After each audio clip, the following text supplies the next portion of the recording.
Hello everyone, my name is Chloe. Today I am here with a brand new video. In case you're new here, this is Brunette Bibliophile, where I post bookish content and writing videos now. That's a relatively new thing, and that is what we are here to talk about today. So today I'm actually doing the history of my work in progress tag. I was tagged by Alex from Pucks and Paperbacks, who I'm going to link in the description below, and if I can find the original video, I will also link the original creator of this tag in the description below as well. So I guess writing videos are going to be a new thing on this channel because I've been having a lot of fun writing recently.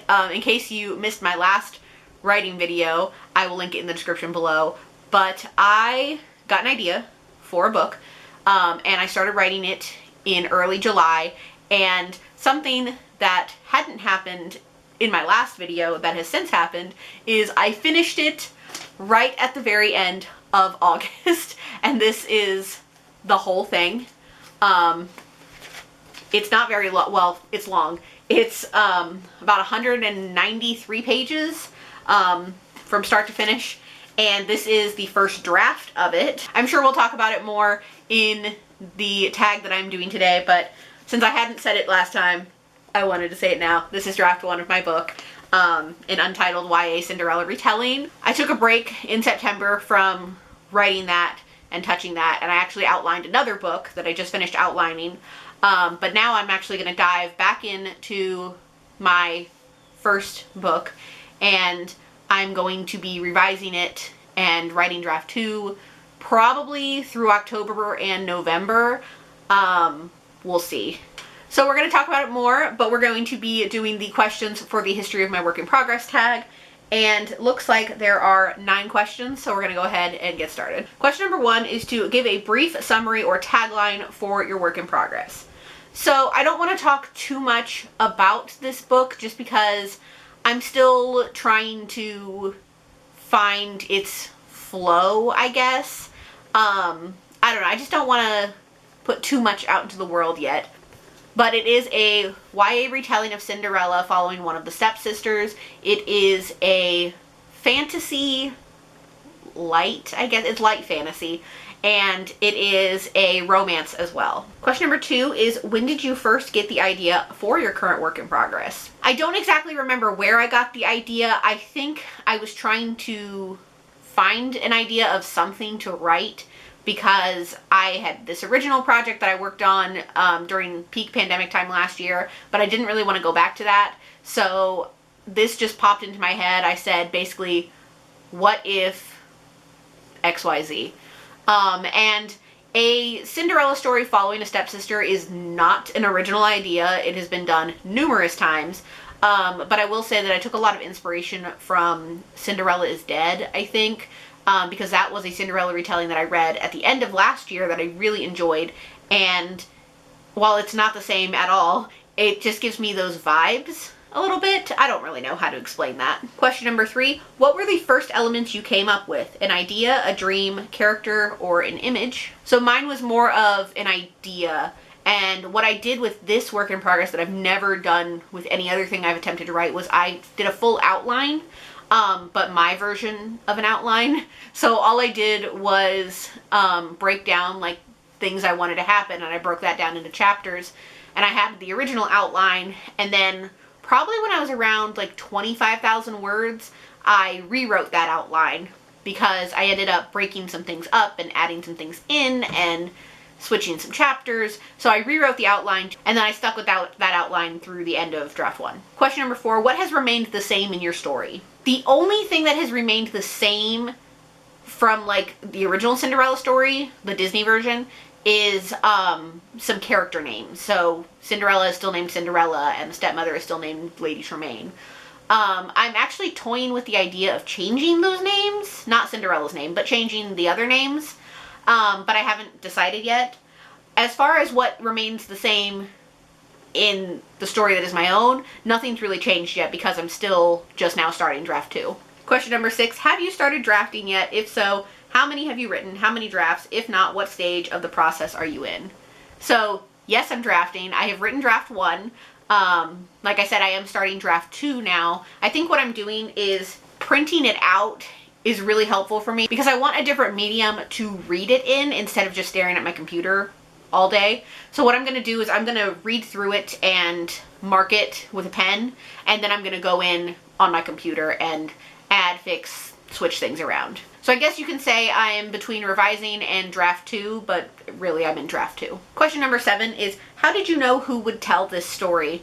I knew that I wanted it to follow a stepsister because I wanted to explore the aspect of, you know, what would happen if X did this. And then it kind of blossomed into a bunch of more things, and I was able to spin it with my own twist. Question number 8 is, what point of view and tense is/will it be written in, and has it changed over time? So I wrote it in third person.